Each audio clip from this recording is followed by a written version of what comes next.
Hello and welcome guys, मेरा नाम है राकेश कुमार और आप देख रहे हो आपके अपने YouTube channel Rakesh sir classes official पे।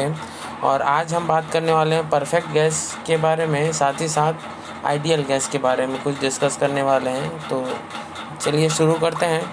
Perfect gas equation is given. देखो, परफेक्ट गैस जो होता है उसका इक्वेशन का कुछ फार्मूला दिया होता है। देखो, perfect gas equation is given by P V is equal to mu R T. P V is equal to mu R T, ये है परफेक्ट गैस इक्वेशन, है ना। यहाँ पे P क्या है, तो P है हमारा प्रेशर, V फॉर वॉल्यूम, ठीक है। और यहाँ म्यू क्या है हमारा, तो म्यू क्या है, नंबर ऑफ मोल्स, कि कितने मोल्स हैं, है ना, नंबर ऑफ मोल्स म्यू है। और साथ ही साथ R क्या है यहाँ पे, तो R हमारा क्या कहलाएगा यहाँ पे, R हमारा कांस्टेंट कहलाएगा। R क्या कहलाएगा, कांस्टेंट। T क्या कहलाएगा, T, तो T हमारा टेम्परेचर कहलाएगा, T फॉर टेम्परेचर, ठीक है। तो ये सभी कुछ आई थिंक मालूम होगा आप लोगों को, है ना, कि क्या क्या होता है। चलिए आगे चलें। यहाँ पे क्या क्या होता है ये पता चल गया। मेन आपको ये याद करना पड़ेगा कि परफेक्ट गैस का जो इक्वेशन होता है वो होता है pressure into volume is equal to number of mole और इसके साथ टेम्परेचर, नंबर ऑफ मोल और टेम्परेचर। मतलब आप रहता क्या है यहाँ पे रहता है प्रेशर वॉल्यूम का मल्टीप्लिकेशन और यहाँ रहता है नंबर ऑफ मोल और टेम्परेचर का मल्टीप्लिकेशन। और यहाँ बीच में एक कांस्टेंट टर्म आता है आर। बस इतना ही याद रखना है आपको, है ना। आपको याद रखने का ये ट्रिक है कि आप ऐसे याद रख सकते हो।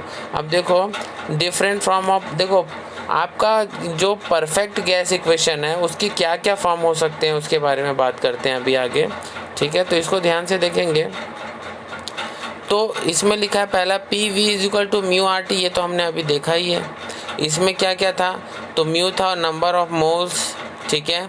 और यहाँ पे इसको एन या एन ए वेयर, है ना, जो एन या एन ए के रूप में भी अपन इसको बता सकते हैं, है ना, किसको, मॉलिक्यूल्स को, ठीक है।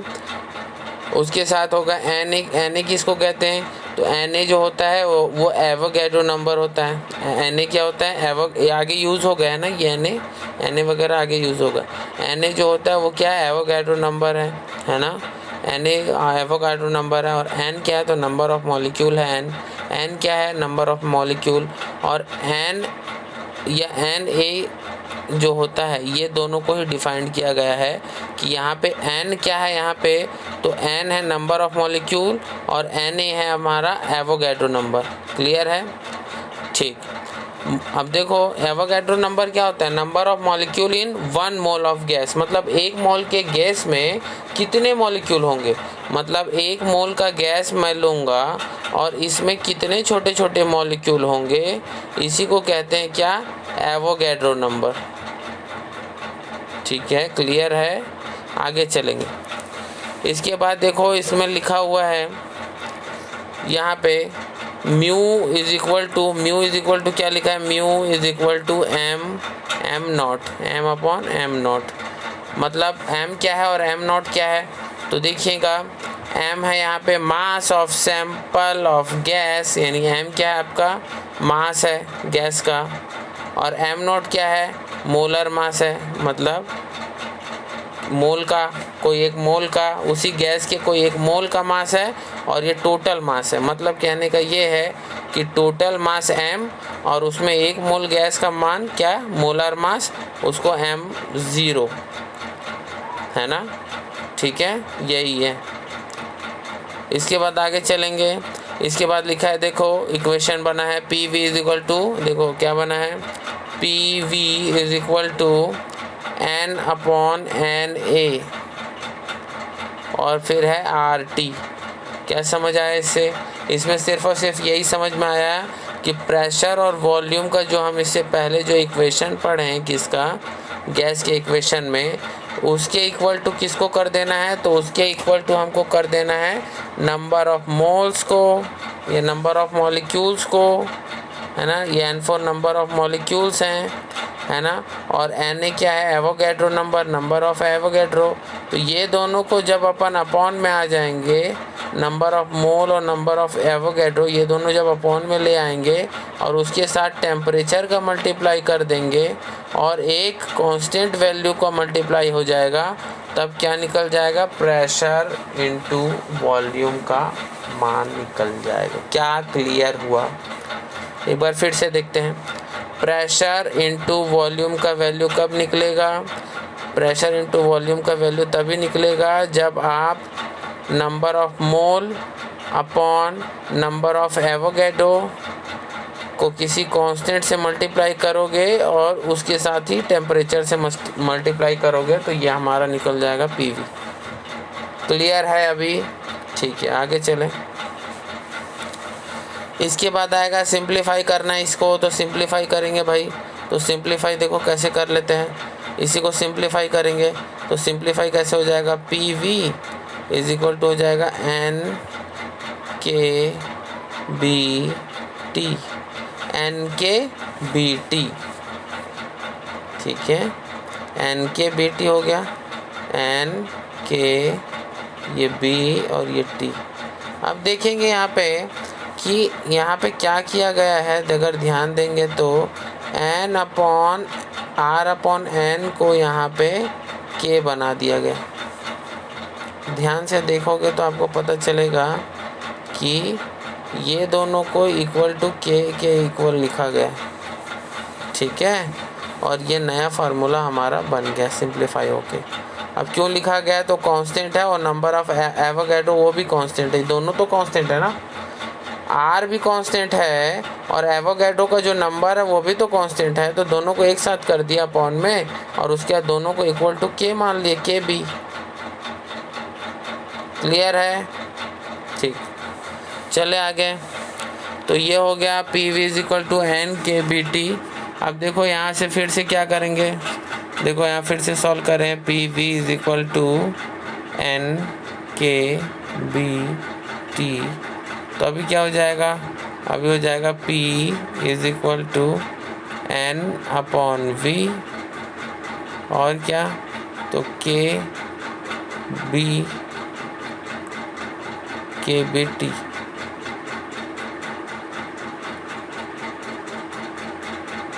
ठीक है, उसके बाद क्या हो जाएगा ये, उसके बाद हो जाएगा एन के बी टी। क्या यहाँ तक समझ आया है? देखिए आगे कैसा हो। यहाँ पे किए हैं कुछ ऐसा कि P V is equal to था, P V is equal to था ना, ये इसको क्या किए ध्यान से देखते जाओ। ये P V is equal to था तो यहाँ पे वी को ट्रांसफ़र कर दिए हैं और पी को वहीं रहने दिए हैं। तो देखो पी वहीं पे एज इट इज़ है और वी नीचे चला गया है, तो एन अपॉन वी हो गया है और ये के बी और ये टी ऐसा ही है। उसके बाद क्या हुआ, उसके बाद आपका आगे एक स्टेप आगे गए तो अब देखो एन अपॉन वी को क्या कहते हैं, तो एन अपॉन वी को हमेशा देखो एन अपॉन वी को हमेशा बोलते हैं क्या, स्मॉल एन। तो ये हो गया हमारा स्मॉल एन और उसके बाद शॉर्ट आउट। यहाँ तक क्लियर हो गया होगा आई थिंक, है ना। तो यहाँ तक क्लियर हो गया। अब इसके बाद ये क्या क्या चीज़ें हैं इसके बारे में बात करते हैं तो देखेंगे। तो वेयर एन क्या है, N number of density, N क्या है, स्मॉल एन वाला नंबर ऑफ डेंसिटी, है ना। और एन अपॉन एन वी, वहाँ क्या है, एन क्या है, नंबर ऑफ मॉलिक्यूल और वी क्या है, वॉल्यूम, ये तो पता ही है। यहाँ तक क्लियर हो गया है, ठीक। इसके आगे फिर करते हैं आइडियल गैस के बारे में। देखो इसके बाद अभी भी बचा हुआ है P V is equal to N K B T हो गया। अब उसके बाद सब्स्टिट्यूट करना है, क्या का, म्यू का। तो अब सब्स्टिट्यूट करो क्या, mu is equal to M upon M zero R T, है ना। ये कहाँ तक चला जाएगा, तो ये चल जाएगा M upon V is equal to P तक, यहाँ तक चला जाएगा। ये आगे बढ़ते बढ़ते इतने लोगों को देना है, ठीक है। मतलब इतने लोग, ये M upon V minus P जो है ये क्या हो जाएगा हमारा, m/v माइनस p, ये हमारा आ जाएगा। इसके बाद नेक्स्ट आगे, ठीक है, यहाँ तक क्लियर है। अब इसके बाद आगे देखते हैं। तो यहाँ पे क्या हो गया था, यहाँ सब्स्टिट्यूट किए थे म्यू इज इक्वल टू किए थे सब्स्टिट्यूट क्या, m/m0 करके, है ना, RT करके, यहाँ तक हमने सब्स्टिट्यूट किया था। इसके बाद देखेंगे आगे कि यहाँ पे क्या हो गया, वेयर m/v जो है, देखो ध्यान से क्या क्या हुआ, एक बार फिर से देख लेते हैं। देखो सब्स्टिट्यूट करना है हमको क्या, म्यू इज इक्वल टू क्या, m/m0 को सब्स्टिट्यूट करना है ना, उस इक्वेशन में। तो कैसे हो जाएगा, PV is equal to m/m0, है ना, और उसके बाद RT इज इक्वल टू, अब क्या होगा आगे, तो होगा P RT हो गया ना। इसके बाद आगे क्या होगा बताओ भाई, तो आगे होगा फिर यहाँ पे इतना हो गया। उसके बाद आगे होगा यहाँ पे m/m0RT